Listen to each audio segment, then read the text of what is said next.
আসসালামু আলাইকুম এভরিওয়ান। আজকে আপনাদের সাথে আমার ডেইলি রুটিন থেকে কিছু ছোট ছোট ভিডিও শেয়ার করব।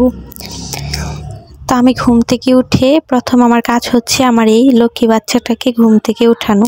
তো ওকে আমি সুন্দর করে ঘুম থেকে উঠে একটু বসিয়ে দিয়েছি। দেখুন আমার জান বাচ্চাটা কি সুন্দর করে খেলা করছে। আসলে আমাদের মেয়েদের জীবনটা এরকম, বাচ্চা সামলাতে, কাপড় ধুতে, রান্না বাড়া করতে করতে, এসব করতে করতে আমাদের দিনটা কোথায় দিয়ে চলে যায় আমরা টেরই পাই না। তো তারপর তাকে একটু রোদ পোহাচ্ছিলাম, বারান্দায় দাঁড় করে দিয়েছি। দেখেন আমার বাচ্চাটাকে সুন্দর করে রোদ পোহাচ্ছে। তো দেখতেছিলাম বাহিরে খুব ভালোই রোদ ছিল, কিছুদিন ধরে ভালোই কুয়াশা পড়ছে, অনেক ঠান্ডাও পড়ছিল। তো তারপর আমি রোদটা ফাইনালি পোহানো শেষ করে একটু নাস্তা নিয়ে বসলাম। আজকে নাস্তায় ছিল একটু পরোটা আর ভাজি। তো আমি ঝটপট করে নাস্তাটা করে নিচ্ছিলাম। নাস্তা শেষ করে আবার আমার কাজ আছে, মেয়েদের একটার পর একটা কাজ লেগেই থাকে। তো আমাকে রান্না বান্না করতে হবে। কিছুদিন যাবত অনেক ঠান্ডায় ভুগতেছি, যার কারণে আমার গলার কণ্ঠটা অন্যরকম লাগতেছে।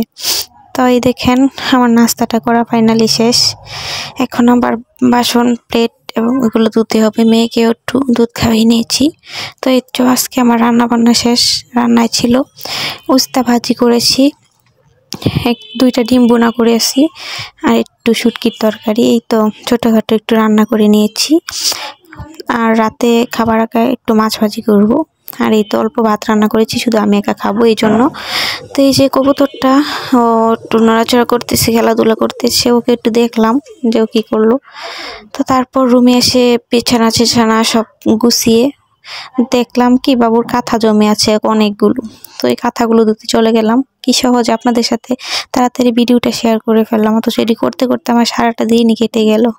আসলে মেয়েদের জীবনটা এরকম, কিছু করার নাই। এরকম রান্না বান্না করতে করতে আমাদের কাজ করতে করতে সারাদিন চলে যায়। আল্লাহ হাফেজ।